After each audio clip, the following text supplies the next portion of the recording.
कक्षा 11वीं, विषय भौतिक शास्त्र, अध्याय का नाम द्रव्यों के तापीय गुण। इसके 3 अंक और 4 अंक के प्रश्नों का एक वीडियो हम बना चुके हैं, वह भाग 1 है। उसके अब जो शेष भाग के वीडियो हैं उसको हम देखते हैं। तो इसमें पहला क्वेश्चन है, ऊष्मा एवं ताप में अंतर लिखिए। तो इसमें यह क्वेश्चन अक्सर आता रहता है। तो चलिए इसमें समझते हैं ऊष्मा और ताप में क्या अंतर है। तो पहला है, यह ऊर्जा का एक रूप है जो तापांतरण के कारण एक वस्तु से दूसरी वस्तु की ओर प्रवाहित होती है। तो मुख्य रूप से आपको समझना है ऊष्मा क्या है, ऊर्जा का एक रूप है। फिर बात करते हैं ताप, यह किसी वस्तु के गर्माहट या ठंडेपन की, गर्मी या ठंडेपन की माप होती है। इस तरह से इसका देख लेना है। अब देखते हैं ऊष्मा का जो एसआई मात्रक होता है वो जूल होता है, ताप का एसआई मात्रक केल्विन होता है। इसका विमी सूत्र mL2T-2, जो ऊर्जा का विमी सूत्र होता है वही होता है। इसका विमी सूत्र केल्विन होता है।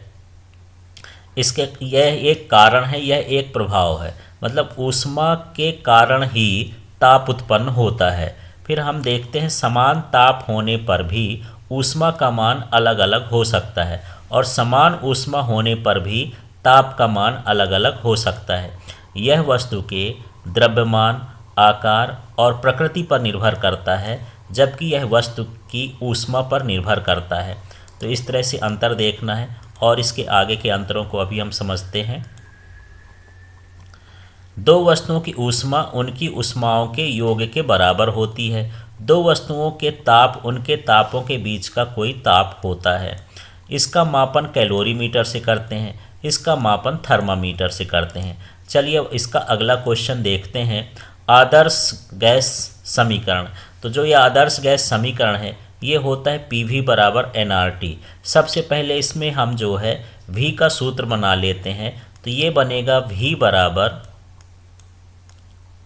nRT अपॉन क्या बनेगा, P। इस तरह से सूत्र बनेगा।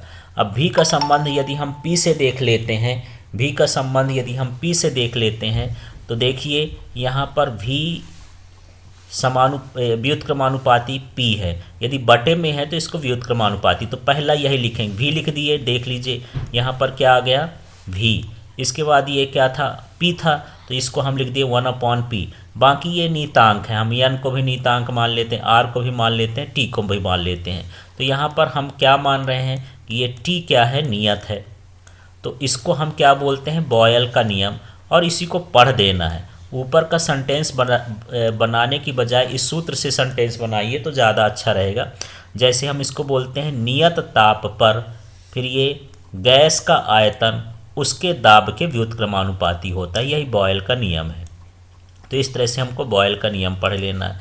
अब हम चार्ल्स का नियम पढ़ते हैं। तो चार्ल्स के नियम में भी वही सूत्र हमको दोबारा से देखना है। यदि हम V = निकालेंगे तो ये क्या हो जाएगा, nRT और अपॉन में क्या लेते हैं, P। इस बार हमको V का संबंध किससे बताना है, T से। तो हम ये लिख दिए हैं V समानुपाती T। लेकिन इसमें किसकी बात नहीं हो रही, P की। तो यहीं P क्या कहलाएगा, नियत कहला जाएगा। तो इस तरह से हम इसका बनाएंगे कि नियत दाब पर गैस का आयतन उसके ताप के समानुपाती होता है। इसके बाद हम बात करते हैं एवोगैड्रो के नियम की। तो नियत दाब और ताप पर गैस का आयतन उसमें उपस्थित अणुओं की संख्या के समानुपाती होता है। अब यहाँ पर जो हमको रिलेशन बनाना है, V का रिलेशन किससे बनाना है, N से। तो देख लिए यहाँ पर V भी ऊपर ही है और N भी ऊपर ही है। तो V और N, इसमें जो T और P बचे ये नियत हो गए। तो इन्हीं को बोल देना है, इन दोनों का नाम पहले नहीं लेना है कि नियत दाब और ताप पर फिर यहाँ गैस का आयतन अणुओं की संख्या के समानुपाती होता है। इस तरह से हमको तीनों नियम लिख देना है, बॉयल का नियम, चार्ल्स का नियम और एवोगैड्रो का नियम। अब हम एक काम करते हैं, तीनों नियम को इकट्ठा कर देते हैं। तीनों नियम को इकट्ठा करने का मतलब ये है कि जैसे ये भी लिखा है, ये भी लिखा है, ये भी लिखा है, तो एक बार भी लिखे। अब इसके बाद ये क्या है, 1/P। तो इसके अपॉन में P आ गया। फिर यहाँ पर लिखा है T, तो यहाँ आ गया, ऊपर लिखा है तो T आ गया। फिर यहाँ आया N, तो यहाँ लिख दिए N। तो इस तरह से NT/P बन गया तीनों को मिलाने से। अब हम क्या करते हैं, यहाँ समानुपाती का चिन्ह हटाते हैं। तो जब ये समानुपाती का चिन्ह हटता है तो कोई नीतांक आता है, ये R लिख लिए हैं, और R का मतलब होता है आदर्श गैस नीतांक। अगले स्टेप में इस P का इधर गुणा कर दिए तो क्या बन जाएगा, PV बराबर nRT। तो जहाँ R क्या है, सार्वत्रिक गैस नीतांक है, इसका मान 8.31 जूल प्रति मोल प्रति केल्विन होता है। इस तरह से हमको इसको आदर्श गैस समीकरण निकालना है। चलिए अब हम आगे के क्वेश्चन को देख लेते हैं। तो आगे का क्वेश्चन है, तापीय प्रसार गुणांक किसे कहते हैं, इसके प्रकारों का वर्णन कर लीजिए। तो यहाँ पर तापीय प्रसार गुणांक की परिभाषा देखते हैं। वस्तु के ताप में एकांक परिवर्तन करने पर उसकी विमा में भिन्नात्मक परिवर्तन को तापीय प्रसार गुणांक कहते हैं। इसका SI मात्रक केल्विन इनवर्स होता है। तो यहाँ पर देख लेते हैं, इसके 3 प्रकार होते हैं। एक होता है रैखिक प्रसार गुणांक। तो वस्तु के ताप में एकांक परिवर्तन करने पर उसकी लंबाई में भिन्नात्मक परिवर्तन को रैखिक प्रसार गुणांक कहते हैं। तो ऊपर की परिभाषा और नीचे की परिभाषा एक जैसे है, सिर्फ जहाँ ये विमा लिखा है उसकी जगह पर हमको क्या लिखना है, लंबाई लिखना है। तो रैखिक प्रसार गुणांक की परिभाषा बन जाएगी। यदि इसी विमा की जगह क्षेत्रफल लिख देंगे तो ये क्षेत्रीय प्रसार गुणांक की परिभाषा बन जाएगी। यदि इसी के स्थान पर आयतन लिख देंगे तो आयतन प्रसार गुणांक की परिभाषा बन जाएगी।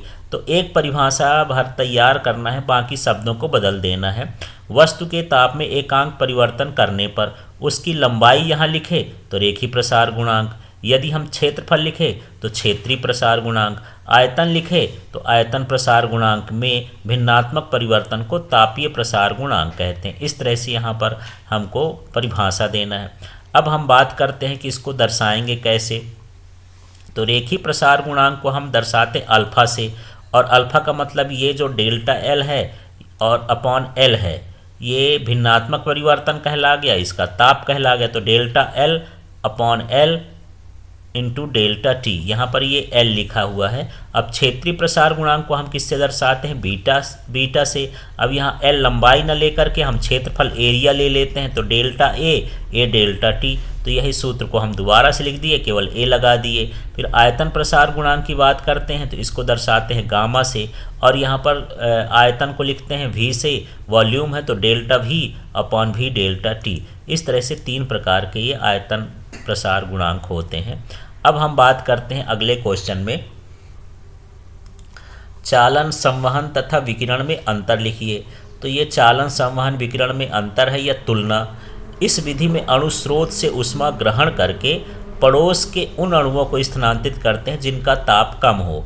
जैसे मान के चलिए यहाँ पर ये एक छड़ जैसी संरचना है, इस छड़ में बहुत सारे अणु ऐसे इसमें छोटे छोटे अणु पड़े हुए हैं।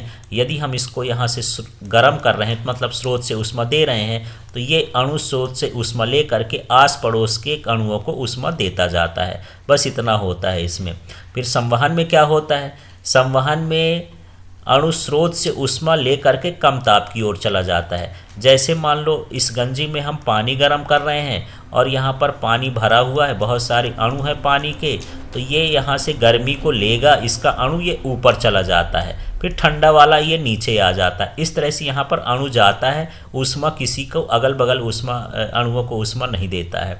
इसमें पड़ोस के अणुओं को ऊष्मा दी जाती है, इसमें जो है अणु ऊष्मा लेकर के ठंडी जगह पर चला जाता है। अब यहाँ पर विकिरण में क्या होता है, इस विधि से स्रोत से ऊष्मा तरंगों के रूप में या विकिरण के रूप में आगे बढ़ती है, जैसे सूर्य से आने वाली तरंगें होती हैं, इस तरह से।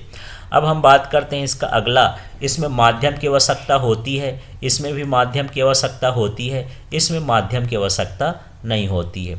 इसमें माध्यम गर्म हो जाता है जिस माध्यम में चलता है, और इसमें भी माध्यम गर्म हो जाता है। इसमें माध्यम की तो आवश्यकता ही नहीं होती, तो उसके गर्म होने का सवाल ही नहीं होता है। इसके बाद हम इसका अगला अगला अंतर देख लेते हैं। ऊष्मा प्रवाह किसी भी भाग की ओर हो सकता है। ऊष्मा का प्रवाह इसमें किसी भी भाग की ओर हो सकता है। ऊष्मा का प्रवाह ऊर्ध्वाधर ऊपर की ओर होता है। ऊष्मा का प्रवाह ये सभी दिशा में होता है। यह एक धीमी प्रक्रिया है, यह एक तेज प्रक्रिया है, यह बहुत तेज तीव्र प्रक्रिया है। 3 × 10⁸ मीटर प्रति सेकंड से इसका स्थानांतरण होता है। यह विधि ठोसों के लिए है। यह इस विधि से द्रव और गैस को गर्म किया जाता है या ऊष्मा का स्थानांतरण होता है। यह विधि तीनों के लिए, ठोस द्रव गैस तीनों में होता है। ऊष्मा प्रवाह का मार्ग इसमें टेढ़ा मेढ़ा होता है, ऊष्मा प्रवाह का मार्ग वक्री होता है, ऊष्मा प्रवाह का मार्ग सरल रेखी होता है। तो इस तरह से इसमें अंतर है। अब चलिए एक न्यूमेरिकल वाला प्रश्न भी देख लेते हैं। इसमें पीतल का आयतन प्रसार गुणांक 5.7 × 10⁻⁻5 प्रति डिग्री सेल्सियस। इसका पृष्ठीय और रेखीय प्रसार गुणांक ज्ञात कीजिए। तो चलिए जो पीतल का आयतन प्रसार गुणांक है, अर्थात ये गामा दिया है, तो गामा बराबर ये हम लिख लिए, ये हमको ज्ञात हो गया। अब हम जानते हैं रेखीय प्रसार गुणांक जो होता है वो आयतन प्रसार गुणांक जो होता है वो रेखीय प्रसार गुणांक का 3 गुना होता है। तो यहाँ से हम क्या निकालेंगे, गामा इक्वल टू 3 अल्फ़ा हमको पता है, तो अल्फ़ा इक्वल टू हो जाएगा गामा अपॉन 3। यहाँ गामा का मान रख दिए, ये 3 रख दिए। यदि हम 3 का भाग करेंगे तो 9×57 माने 1.9 × 10⁻⁻5 इस तरह से आ जाएगा। अब पृष्ठीय प्रसार गुणांक भी हमको निकालना है यदि, तो हम दो तरीके से निकाल सकते हैं। या तो हम 2 अल्फ़ा कर देते, अल्फ़ा का मान आ गया, या इस तरह से भी निकाल सकते हैं। तो यहाँ पर 3 बीटा बराबर 2 गामा होता है, तो यहाँ पर बीटा बराबर हो जाएगा 2 गामा अपॉन 3, तो 2/3, और ये गामा का मान रख दिए। इसको हम भाग करेंगे तो ये 3.8 × 10⁻⁻5 डिग्री सेल्सियस ये इस तरह से आ जाएगा। यहाँ चाहें तो ये सूत्र भी लगा सकते हैं।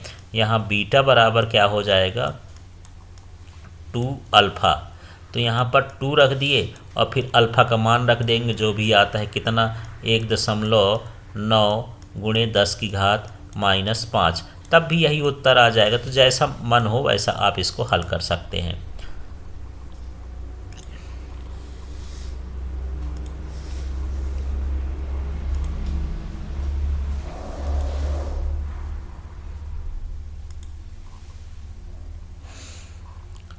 तो इतने ही क्वेश्चन हैं इसमें, इनकी तैयारी कर लीजिएगा। धन्यवाद।